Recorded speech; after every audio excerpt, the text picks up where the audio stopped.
नमस्कार, मैं हूं कमरुद्दीन खान। कहानियां हमें प्रेरित करती हैं। हताशा और निराशा के माहौल में भी जीत का जज्बा बरकरार रखने का सबक सिखाती हैं। तो कोरोना की 25 कहानियों में बात आज ऐसी ही कुछ कहानियों की।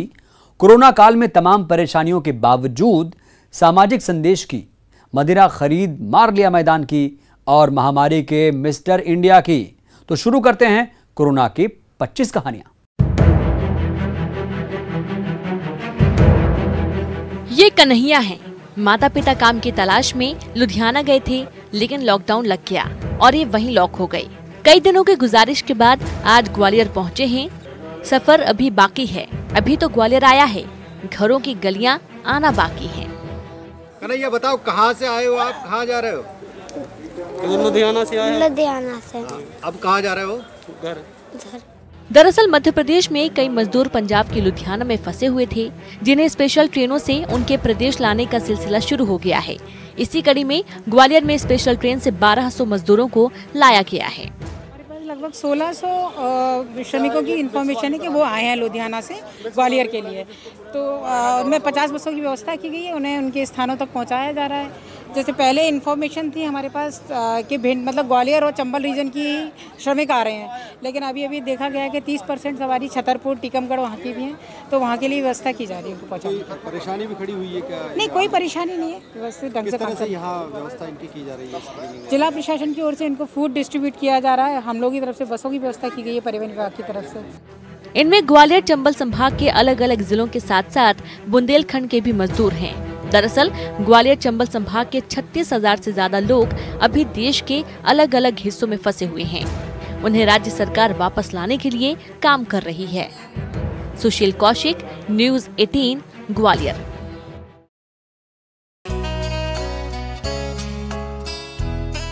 अभी तक आपने रेलवे स्टेशनों पर सिर्फ अनाउंसमेंट के जरिए ही यात्रियों का स्वागत सुना होगा, लेकिन शुक्रवार को रतलाम रेलवे स्टेशन पर पहुंचे यात्रियों का वाकई में स्वागत हुआ। यात्रियों पर फूल बरसाकर उनका स्वागत किया गया। मजदूरों की मेहमान नवाजी में कहीं कोई कमी न रह जाए, इसलिए कलेक्टर रुचिका चौहान खुद स्टेशन पर चली गयी। जिन बच्चों के मुंह पर मास्क नहीं था, कलेक्टर ने खुद उन्हें मास्क पहनाया और फिर लाइन से इन लोगों को रवाना किया गया। सुविधा अच्छी गई है, अच्छे हमको घर भी सुविधा कर दी, व्यवस्था हमारे घर जाने के लिए कर दी सरकार ने। इन सभी के लिए हम लोगों की पूरी टीम लगभग 2 से 3 दिन से हम लोग यहाँ पे प्लानिंग और पूरी व्यवस्था कर रहे हैं। तो बेसिकली हमने इनको सबसे पहले एज अ वेलकम हमने यहाँ पे इन लोगों को छाछ, बिस्किट और पानी उपलब्ध कराया है, और साथ में ही अब इनको पूरा इनका मेडिकल स्क्रीनिंग करने के बाद में, सैनिटाइजेशन करने के बाद में अब ये बसेस के माध्यम से अपने अपने ज़िले में जाएंगे। ज़िले में जाने तक भी इनको क्योंकि समय लगेगा, तो इन सभी को लिए फूड पैकेट्स, बिस्किट्स, पानी, ये सब हम लोगों ने इनकी गाड़ी में लगवाया है। दरअसल पिछले कई दिनों से गुजरात में फंसे 1233 मजदूरों को लेकर ये स्पेशल ट्रेन रतलाम पहुंची, जहां से इनको इनके घरों तक पहुंचाया जाएगा।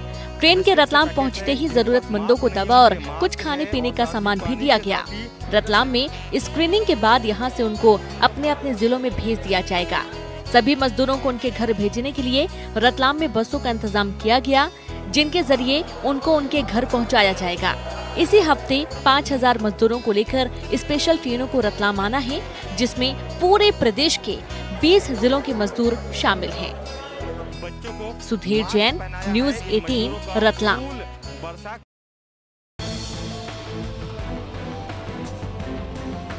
कोरोना पॉजिटिव मरीजों और उनके परिजनों को आने जाने में हो रही परेशानी को देखते हुए इंदौर जिला प्रशासन ने महिला ई-रिक्शा चलाने की मंजूरी दी है, जिसके बाद लॉकडाउन के बीच कुल 21 महिला ई-रिक्शा चालकों ने अपनी सेवाएं दोबारा से शुरू कर दी हैं। कोरोना वायरस लॉकडाउन के बीच स्वास्थ्य कर्मियों की देखभाल और श्रमिकों की मदद के लिए प्रशासन ने ये कदम उठाए हैं। ई-रिक्शा चालकों का भी कहना है कि प्रशासन का ये कदम बहुत मददगार साबित हो रहा है।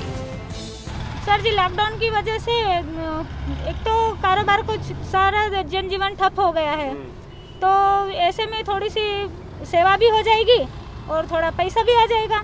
इसी चक्कर में ये गाड़ी की सेवा दे रहे हैं हम। ये सबसे अच्छा है, क्योंकि हम लोगों को छोटी छोटी गलियों में भी जाना होता है, तो उसमें इतनी बड़ी गली मतलब बड़ी जो गाड़ियाँ होती है वो नहीं जा पाती है, तो ये जाने के लिए बेस्ट मतलब छोटी छोटी गलियों में भी चली जाती है हम लोगों के साथ। और अभी जैसे सारी गाड़ियाँ वगैरह बंद है तो ये जो हमारे साथ जो लेडीज़ ड्राइवर है ये भी बेस्ट है सिक्योरिटी के लिए, तो अच्छा है। ये रिक्शा के चालू होने से जहां एक और महिलाओं का रोजगार फिर से शुरू हो गया है, वहीं मरीजों को भी इस कदम से राहत मिली है।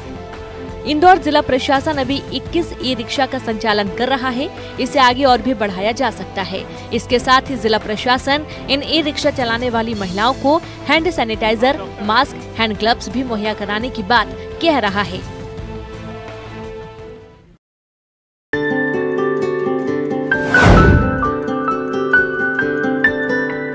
देख लीजिए, यह है क्वारंटाइन वाहन।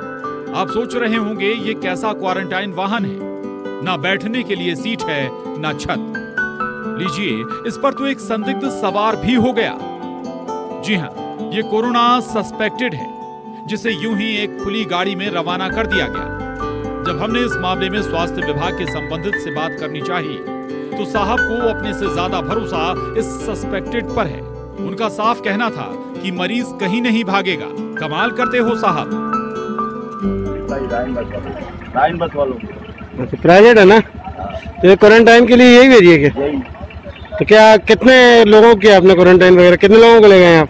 हाँ सर, जैसे लेके नहीं जाते हो तो यहाँ से फोन आ गया था कैंट चौकी से उठाना है। स्वास्थ्य विभाग ने एक पल के लिए भी नहीं सोचा कि ये लापरवाही कितनी भारी पड़ सकती है। ये मरीज टेम्पो से कूदकर भाग भी सकता था। सूरज ट्रक ड्राइवर है जो 2 दिन पहले ही इंदौर से वापस लौटा था, जिसकी स्क्रीनिंग के बाद उसे क्वारंटाइन सेंटर भेजना था, लेकिन इस तरह नहीं। विकास दीक्षित, न्यूज़ 18, गुना।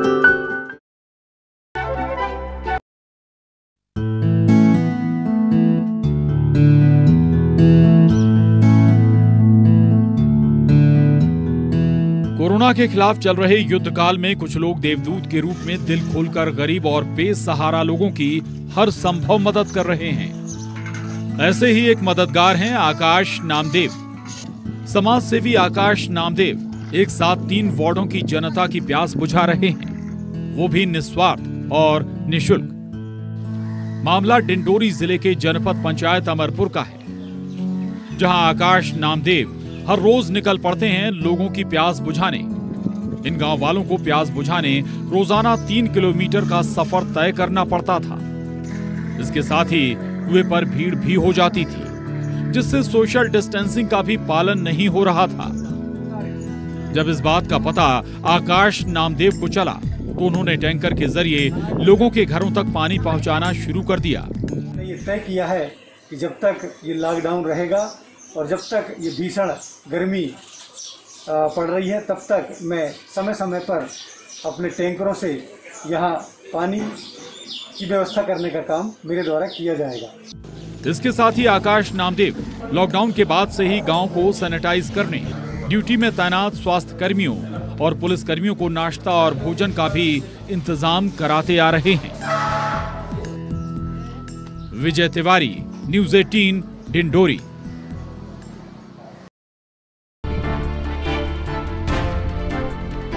क्वारंटाइन सेंटर में कोरोना से लड़ रहे लोगों और उनकी हिफाजत में लगे कोरोना योद्धाओं के सम्मान का सिलसिला जारी है। बुरहानपुर में भी कलेक्टर और पुलिस अधीक्षक ने कोविड केयर सेंटर में कोरोना संक्रमित मरीजों और उनकी सेवा में लगे डॉक्टर्स और स्टाफ का ताली बजाकर सम्मान किया। जिले में आयुर्वेदिक कॉलेज में कलेक्टर प्रवीण सिंह के निर्देश पर अत्याधुनिक सेवाओं से युक्त कोविड केयर सेंटर बनाया गया है, जिसमें शुक्रवार को कोरोना पॉजिटिव मरीजों को शिफ्ट किया गया है। कड़ी सुरक्षा और सावधानी के साथ कोरोना पीड़ित मरीजों को यहां लाया गया है, जिनका यहां इलाज किया जा रहा है। कोरोना पीड़ित और उनके इलाज में लगे डॉक्टर और नर्स का हौसला ना टूटे, इसलिए खुद कलेक्टर प्रवीण सिंह और एसपी बीएस बिरदे ने यहां पहुंचकर उन्हें हिम्मत बधाई। इसके साथ ही राष्ट्रगान गाकर उनका मनोबल भी बढ़ाया। शारिक अख्तर, न्यूज़ 18, बुरहानपुर।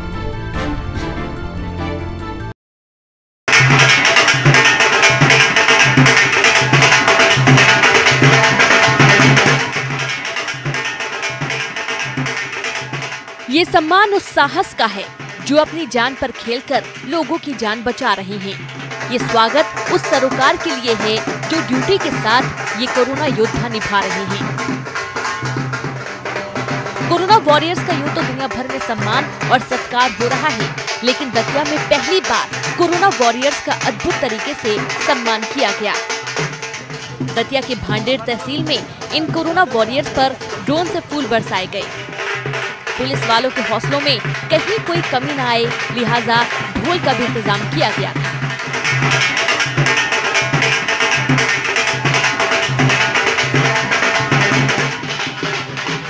तलवार की धार पर लड़ रहे इन कर्मवीरों का कुछ महिलाओं ने तिलक कर उनकी आरती भी उतारी। सम्मान में कहीं कोई कमी ना रह जाए, इसलिए जगह जगह लोगों ने इन्हें रोककर माला पहनाई और धन्यवाद दिया लोगों की सुरक्षा के लिए। अशोक शर्मा, न्यूज़ 18 दतिया।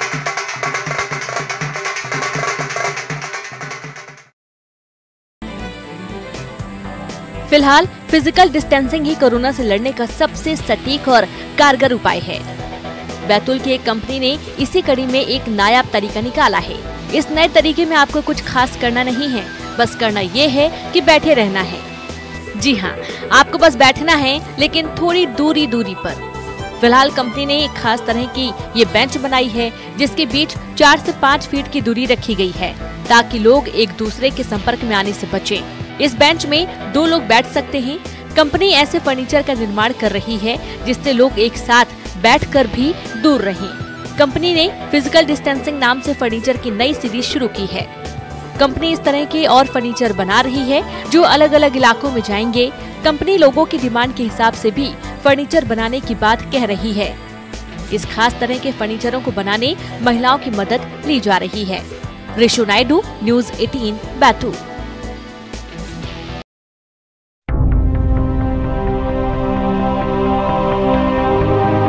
लॉकडाउन में शासन प्रशासन जगह जगह लोगों को राशन तो उपलब्ध करवा रहा है, लेकिन दुकानें बंद होने से महिलाओं को सैनिटरी पैड नहीं मिल पा रहे हैं।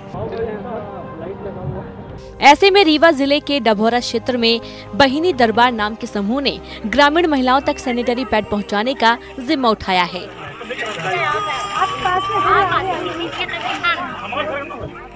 10 महिलाओं का यह समूह लॉकडाउन के दौर में महिलाओं तक सैनिटरी पैड पहुंचा रहा है, साथ ही राशन से संबंधित कुछ जरूरी चीजें भी बांट रही है। साथ जो महिलाएं के महीनदारी होती है उसकी सैनिटरी नैपकिन भी हम लोगों का वितरण की गई है। ऐसा संस्था कौनो नहीं है जो उनकी पैड हम लोगों को दे सकते, लेकिन बहिनी दरबार हमारा ऐसा नहीं है कि हमका सैनिटरी नैपकिन एक पैड अपने संस्था की तरफ से हम कर दी, इसके लिए बहुत बहुत धन्यवाद। पैड है महिलाओं की खातिर अस्पताल सभी दूर है, तो इसमें लॉकडाउन के ऐसे कहीं बाहर महिला नहीं जाती हैं, ऐसे नैपकिन पैड महिला का सुरक्षावादी दिन है स्वास्थ्य। बहिनी दरबार द्वारा सैनिटरी नैपकिन पैड गाँवों में वितरित किया जा रहा है। लगभग अभी 1500 लोगों को वितरित कर चुके हैं और ऐसी महिलाओं को हम दे रहे हैं सैनिटरी नैपकिन पैड, जो बिल्कुल अभी मार्केट इस समय बंद है और गांवों में महिलाओं को समस्या हो रही है और सबसे बड़ी ज़रूरत तो महिलाओं की है। जब सभी तरफ दुकानें बंद हैं, ऐसे में महिलाओं की समस्याओं को दूर करने के लिए यह समूह वरदान बनकर सामने आया है।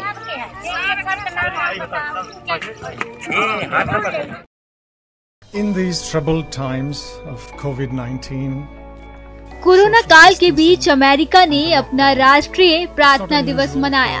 राष्ट्रपति Donald Trump, first lady Melania Trump की मौजूदगी में व्हाइट हाउस के रोज गार्डन में प्रार्थना दिवस मनाया गया।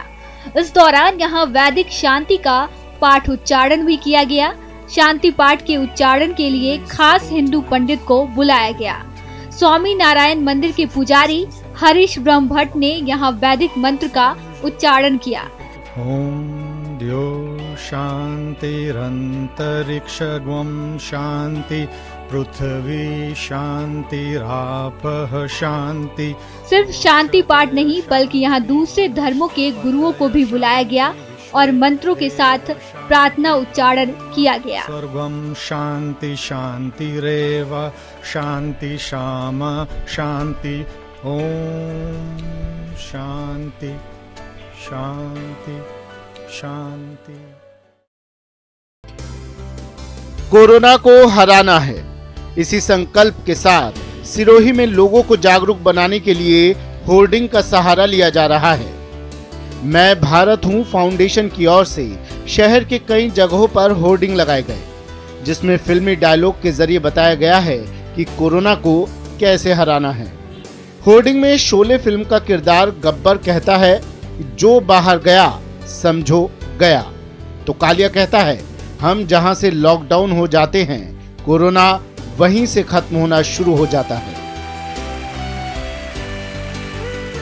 इन होर्डिंग के माध्यम से हमने ये संदेश दिया है कि सामाजिक दूरी बनाए रखनी है। हम खुद ही कोरोना को भगा सकते हैं। हमें नियमों का पालन करना है और इससे घबराना नहीं है।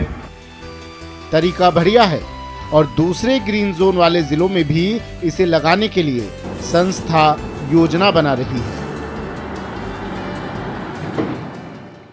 कोरोना की 25 कहानियों में फिलहाल वक्त हो चला है एक छोटे से ब्रेक के बाद फिर से हाजिर हूं।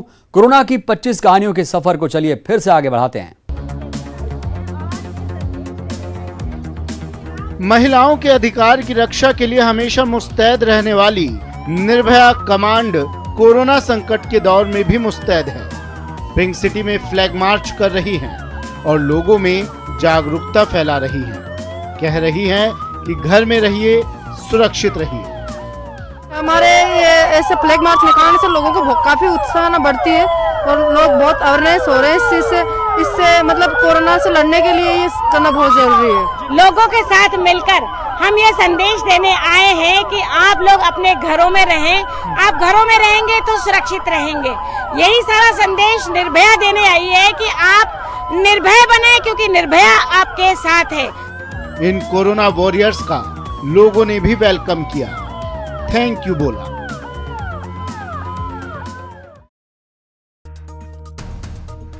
कोरोना काल में आम लोगों को आत्मनिर्भर बनाने के लिए चूरू नगर परिषद ने शानदार नवाचार किया है। लोग घर में हैं और वक्त गुजारना मुश्किल है, तो क्यों ना खेती की जाए। यहाँ पार्षदों के जरिए 2000 लोगों को सब्जी के बीज के पैकेट्स वितरित किए गए हैं, ताकि कोरोना काल में लोग आत्मनिर्भर भी बने और सब्जियां उगाने में व्यस्त भी रहें। सभी जरूरतमंद लोगों को अभी तक नगर परिषद के द्वारा राशन पैकेट जो है वो वितरित किए जा रहे थे, और अभी इसी दिशा के अंदर एक नई पहल नगर परिषद के द्वारा की गई है कि जितने भी लोग घरों में हैं उन सभी को नगर परिषद के जो वार्ड पार्षद हैं उनके माध्यम से जो मौसमी फल और सब्जियां हैं उनके पैकेट वितरित किए जा रहे हैं। दरअसल कोरोना काल में लॉकडाउन के दौरान लोगों को ताज़ा सब्जियां नहीं मिल पा रही थी। ऐसे में लोग स्वयं आत्मनिर्भर बनकर सब्जियों की पैदावार बढ़ाने की चूरू नगर परिषद की ये पहल है।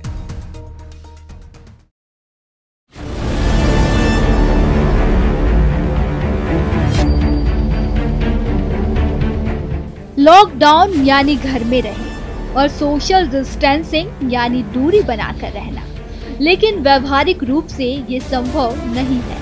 लेकिन इसका समाधान तकनीक में है और इसका इस्तेमाल हो रहा है।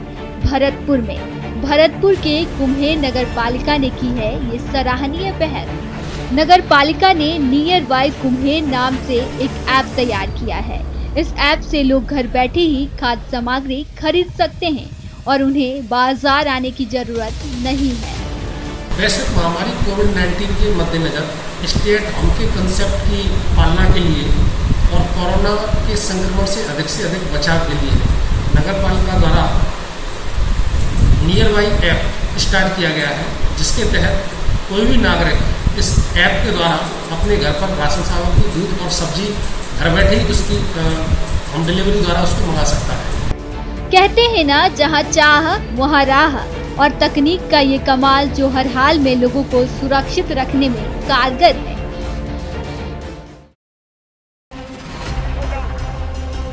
अब हम आपको दिखा रहे हैं पुलिस का एक अलग चेहरा। ये है पुलिस का मददगार चेहरा। आपने पुलिस को लॉकडाउन में सख्ती करते खूब देखा होगा। कहीं उठक बैठक कराते तो कहीं डंडा बरसाते, लेकिन ये पुलिस खाना खिलाने वाली है। जी हाँ, ये हैं भरतपुर पुलिस के जवान। कोविड-19 को लेकर देश में लगे लॉकडाउन के दौरान पुलिस और होमगार्ड के जवान ड्यूटी के साथ साथ पैदल यात्रियों और प्रवासी मजदूरों को खाना भी खिला रहे हैं और इसकी कमान संभाली है सीओ ग्रामीण अनिल कुमार मीणा ने। पुलिस और होमगार्ड के जवान जगह जगह पैदल यात्रियों और बसों से लाए गए प्रवासी मजदूरों को खाना बांटते नजर आए। कहते हैं कि संकट काल में जो साथ निभाए वही अपना है। भरतपुर पुलिस ने अपना मददगार चेहरा दिखाकर जनता का दिल जीत लिया।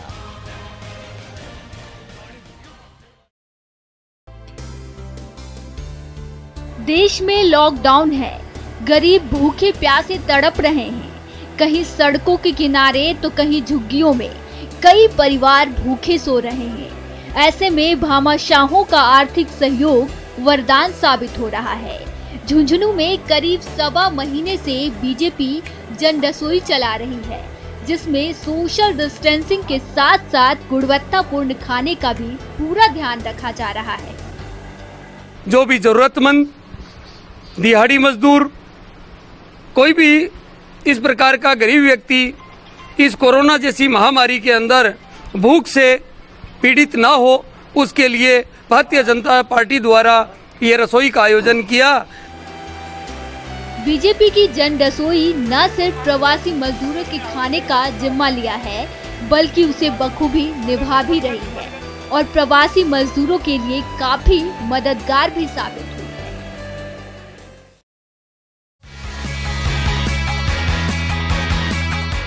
कोरोना को हराना है, कोरोना हारेगा, इंडिया जीतेगा, इस तरह की टैगलाइन इन दिनों चलन में है। ऐसे में झुंझुनू के रहने वाले नन्हे श्रेयांश का जागरूकता वाला वीडियो सुर्खियों में बना हुआ है। जैसे कि हमें अपने हाथों को बार बार सैनिटाइज करते रहना चाहिए और हमें हर 1 घंटे में बार बार अपने हाथों को लगभग 20 सेकंड तक हाथ धोने चाहिए, कुछ इस तरह। वीडियो में ये नन्हा वॉरियर लोगों से मास्क पहनने और सैनिटाइजर यूज करने की अपील कर रहा है। आप घरों के बाहर ना निकले, अगर आप घरों के बाहर निकलना है तो आप मुंह पे मास्क या रुमाल जरूर रखें। ऐसे में कोरोना संकट के बीच बच्चों का इस तरह जागरूक होना भी समाज को पॉजिटिव वाइब्स देता है। खाए जिससे कि आपकी इम्यूनिटी पावर बढ़े और हम जिससे कि कोविड-19 से लड़ सकें। आप सभी से लॉकडाउन का पालन करें, बाहर ना निकले, अंदर रहे, सरकार का पालन करें, दूरी बनाए, घर में रहिए, सुरक्षित रहिए, लॉकडाउन का पूरा पालन कीजिए। घर से बाहर ना निकले, आप सभी से कहना चाहता हूँ, घर से बाहर ना जाए, जाने तो जाने, आप सभी से लॉकडाउन। जी हाँ, ये अपील एक 5 साल के बच्चे की है जो करौली के टोडा भीम का रहने वाला है। घर से बाहर ना जाए, देश में बीमारी चल रही है, घर से बाहर ना निकले। नाम है वेदांश शर्मा, जो देश और प्रदेश के लोगों से पीएम के संकल्प में साथ देने की अपील कर रहा है। बाहर ना निकले, अंदर रहे, सरकार का पालन करे, दूरी बनाए, रहे, घर से बाहर ना जाए, देश में बीमारी चल रही है, घर से बाहर ना निकले, आप सभी से कहना चाहता हूँ, घर से बाहर ना जाए, जाने तो जाने।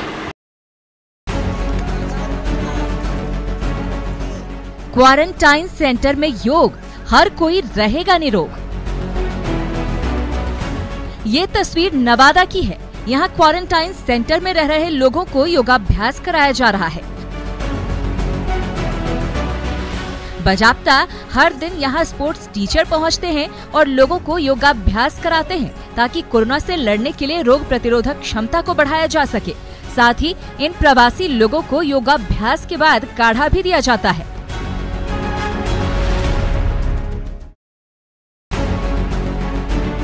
कोरोना बंदी के बीच लॉकडाउन में जहां लोग महामारी से बचने का प्रयास कर रहे हैं, वहीं दूसरी तरफ पर्यावरण में हो रहे बदलाव का बेहतर परिणाम भी देखने को मिल रहा है।